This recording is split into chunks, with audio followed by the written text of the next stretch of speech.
আসসালামু আলাইকুম রহমতুল্লাহ। সম্মানিত ভিউয়ার্স, আপনারা যারা দেশ এবং প্রবাস থেকে দেখতেছেন আপনাদেরকে জানাই অসংখ্য ধন্যবাদ। আজকে আমরা 550 স্কোয়ার ফিট জায়গার ভিতরে ডুপ্লেক্স একটা বাড়ির ডিজাইন দেখব এবং সেই সাথে আমরা এই বাড়িটি সম্পূর্ণ করতে কত টাকা খরচ হবে আমরা সেই বিষয়টা জানব। অবশ্যই আপনারা শুরু থেকে শেষ পর্যন্ত দেখবেন। তো এখানে আমরা দুইটা প্ল্যান নিয়েছি, এটা গ্রাউন্ড ফ্লোর এবং ফার্স্ট ফ্লোর, অর্থাৎ নিচতলা এবং দুইতলা দুইটা আমরা নিয়েছি। আমরা কোথায় রুমগুলো হবে এবং কয়টা রুম পাবো আমরা বিস্তারিত দেখব। তো আমরা প্রথমে যদি গ্রাউন্ড ফ্লোরের দিকে তাকাই তাহলে আমরা কিন্তু এইটা গ্রাউন্ড ফ্লোর হিসাবে আমরা পাবো আমাদের এই প্ল্যানটা। তো আমরা এখানে কি কি পাবো? তো গ্রাউন্ড ফ্লোরের জন্য আমরা এখানে পাবো একটি বেডরুম, আমরা একটি বেডরুম এখানে পাবো। এরপরে আমাদের এই জায়গায় ভিতরে রয়েছে একটি কিচেন রুম এবং এখানে একটি রয়েছে আমাদের কমন টয়লেট। আমরা টয়লেটগুলো দেখাই দিলাম। এরপরে আমরা সামনের দিকে আমাদের এখানে আমরা একটা পোর্চ দেব। এখানে আমাদের রয়েছে স্টেয়ার বা সিঁড়ি রয়েছে। আমরা এখন দেখব মাপগুলো। তো এই বিল্ডিংয়ের প্রথমেই কিন্তু আমাদের এটাই হচ্ছে এন্ট্রি পথ, এইখান দিয়ে প্রবেশ করতে হবে। আমরা প্রথমে এই পোর্চের যাব। এই পোর্চের সাইজ হচ্ছে 10 ফিট 5 ইঞ্চি বাই হচ্ছে 5 ফিট 11 ইঞ্চি। আমরা পোর্চের মাপ পেলাম। এই পোর্চ থেকে আমাদের এখান থেকে এই অংশটা হবে মেইন গেট, আমরা ডি হিসাবে দিলাম। সিঁড়ির নিচ দিয়ে আমাদের মেইন গেট চলে আসলো।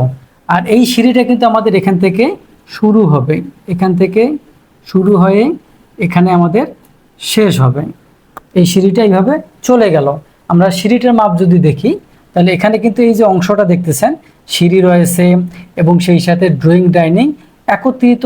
এই জায়গাটা আপনারা ড্রয়িং কাম হচ্ছে ডাইনিং স্পেস হিসাবে সিঁড়ির নিচ পর্যন্ত ব্যবহার করতে পারেন। এর সাইজ হচ্ছে 10 ফিট 9 ইঞ্চি বাই হচ্ছে 16 ফিট 9 ইঞ্চি আমরা পেলাম। এরপরে আমরা দেখব আমাদের এখানে একটি বেডরুম রয়েছে। এই বেডরুমের দরজা এখানে দিয়ে দেব। আমরা এই দরজাকে D1 দিলাম। এই বেডরুমের সাইজ হচ্ছে 10 ফিট বাই হচ্ছে 12 ফিট 6 ইঞ্চি।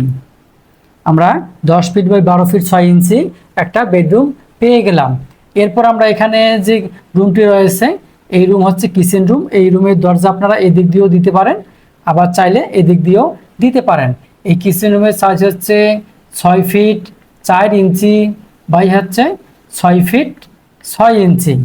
আপনারা কিচেন রুমের মাপ পেয়ে গেলেন। এরপর আমরা দেখব এখানে আমাদের একটি টয়লেট রয়েছে। এই টয়লেট হচ্ছে কমন টয়লেট। এই টয়লেটের সাইজ হচ্ছে 6 ফিট 6 ইঞ্চি বাই 4 ফিট 10 ইঞ্চি।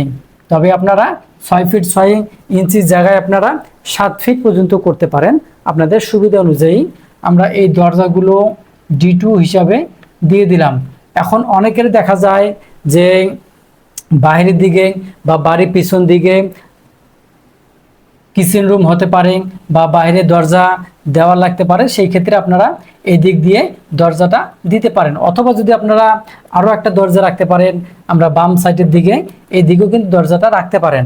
আমরা এখন আউটওয়ার্ড মাপ দেখব। তো এই বিল্ডিংটি আমরা করেছি, আমাদের এখান থেকে এই অংশটার মাপ এবং এখান থেকে এই অংশটার মাপ আমরা এখন দিয়ে দেব। তার আগে আমরা যে কাজটা করব, আমরা এখানে গ্রাউন্ড ফ্লোর গেল, এটা হচ্ছে ফার্স্ট ফ্লোর। এখন আমরা ফার্স্ট ফ্লোরটা দেখব। তো আমাদের এখানে এই ফ্লোরে কি কি রয়েছে? এই ফ্লোরে আমরা এখানে একটি বেডরুম পাবো এবং এখানে একটি বেডরুম পাবো। আমাদের নিচে একটা বেডরুম, উপরে আমরা দুইটা বেডরুম পেলাম। এখন এই বেডরুমের পর আর কি কি পাবো? এখানে আমরা একটি বারান্দা পাবো। এই বারান্দা এই রুম দিয়ে আমরা ব্যবহার করব। আর এই যে বেডরুমের দরজা আমরা এখানে দেব। তো আমরা দরজাগুলো দেখাই দেই। এই বেডরুমে হচ্ছে D1, এখানে হবে D2। এখন আমরা এখানে যে বেডরুম রয়েছে এই বেডরুমের দরজা আমরা এখানে দেব, এটা D1। এবং এখানে আমরা এই যে টয়লেট রাখবো, এই টয়লেট হচ্ছে অ্যাটাচ টয়লেট। এবং এখানে যে টয়লেট রয়েছে এটাও আমাদের কি হবে অ্যাটাচ টয়লেট। আমরা টয়লেটগুলো দেখলাম। এরপরে আমাদের এখানে কিন্তু সিঁড়ি নিচ থেকে উপর পর্যন্ত আছে, এটা আমাদের চিলাকোঠা পর্যন্ত সিঁড়ি যাবে। এটা অনুরূপভাবে এই দিকে এসে এই দিকে যেয়ে এই দিকে উপরে উঠবে, এইভাবে কিন্তু সিঁড়ি হবে। এখন আমরা মাপগুলো দেখব। তো আমাদের এখানে যে বেডরুমের মাপটা রয়েছে, তো আমরা এই বেডরুম দেখব। আমাদের এখানে যে বেডরুমটি রয়েছে, এই বেডরুমের মাপ হচ্ছে 10 ফিট বাই হচ্ছে 10 ফিট 4 ইঞ্চি। আমরা একটা বেডরুমের মাপ পেয়ে গেলাম। এরপর আমরা দ্বিতীয় বেডরুম যাব। এখানে আমাদের যে বেডরুমটি রয়েছে, এই বেডরুম হচ্ছে 10 ফিট 9 ইঞ্চি বাই আমরা দেব 9 ফিট 6 ইঞ্চি। আমরা দুইটা বেডরুমের মাপ পেয়ে গেলাম। এরপর আমরা টয়লেট দেখব। আমাদের এখানে যে টয়লেটটি রয়েছে অ্যাটাচ টয়লেট, এই টয়লেটের সাইজ হচ্ছে 4 ফিট 10 ইঞ্চি বাই আমরা লিখব 6 ফিট 6 ইঞ্চি। আমরা একটা টয়লেটের মাপ পেলাম। অনুরূপভাবে আমরা এখানেও পাবো 4 ফিট 10 ইঞ্চি বাই হচ্ছে 6 ফিট 6 ইঞ্চি। আমরা যদি এখানে বারান্দা দেখি, বারান্দা আমরা পাবো 10 ফিট 5 ইঞ্চি বাই এখান থেকে ভিতরের অংশ হচ্ছে 5 ফিট 5 ইঞ্চি আমরা পেয়ে গেলাম। আর আপনাদের এই অংশটা আপনারা ড্রয়িং স্পেস হিসাবে ব্যবহার করতে পারেন। এখন আমরা মাপ দেখব। তো আমাদের আউট টু আউট মাপ দেখব। তার আগে আমরা এখানে D2 দিয়ে দেই, এখানে D2 দিয়ে দিলাম। তো আমাদের এখানে হবে 22 ফিট এবং এখান থেকে এই অংশটা হচ্ছে আমাদের 24 ফিট। তাহলে আমরা এখানে 22 ফিট বাই 24 ফিট জায়গার ভিতরে কিন্তু এই ডিজাইনটা আমরা দেখতে পেলাম। তবে আপনাদের জায়গা যদি আরও ছোট হয় বা বড় হয়, সেই হিসেবে আপনারা ডিজাইনটা করতে পারেন। আর অবশ্যই যদি আপনাদের ডিজাইন লাগে এবং মালামালের পরিমাণ হিসাব দরকার হয়, অবশ্যই আমার হোয়াটসঅ্যাপ নাম্বারে যোগাযোগ করবেন। সেখানে আমার হোয়াটসঅ্যাপ নাম্বারে আপনি মেসেজ দিতে পারেন, ভয়েস মেসেজ দিতে পারেন। সেখান থেকে আমি আপনাদের তথ্য নিয়ে আপনাকে ডিজাইন করে দিতে পারবো। তো আমরা এখন দেখব আমাদের এই বিল্ডিংটি ফাউন্ডেশন আমরা 2 তলা দেব। ফাউন্ডেশন হবে আমাদের 2 তলা ডুপ্লেক্স ভবন। আমরা নিচে 1 রুম পাবো, উপরে আমরা 2 রুম পাবো।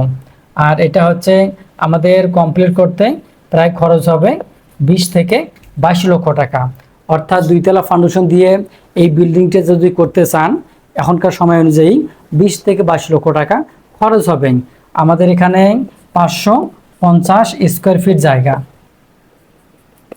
550 স্কোয়ার ফিট জায়গার ভিতরে এই খরচটা লাগতে পারে। এরপরও দেখা যায় যে সময়ের ব্যবধানে এবং এলাকার উপর ভিত্তি করে খরচ কিছুটা কম বেশি হতে পারে। অবশ্যই আপনারা যখন ডিজাইন করে নেবেন, খরচের হিসাবটা জেনে নেবেন। ভালো থাকবেন, সুস্থ থাকবেন। আল্লাহ হাফেজ।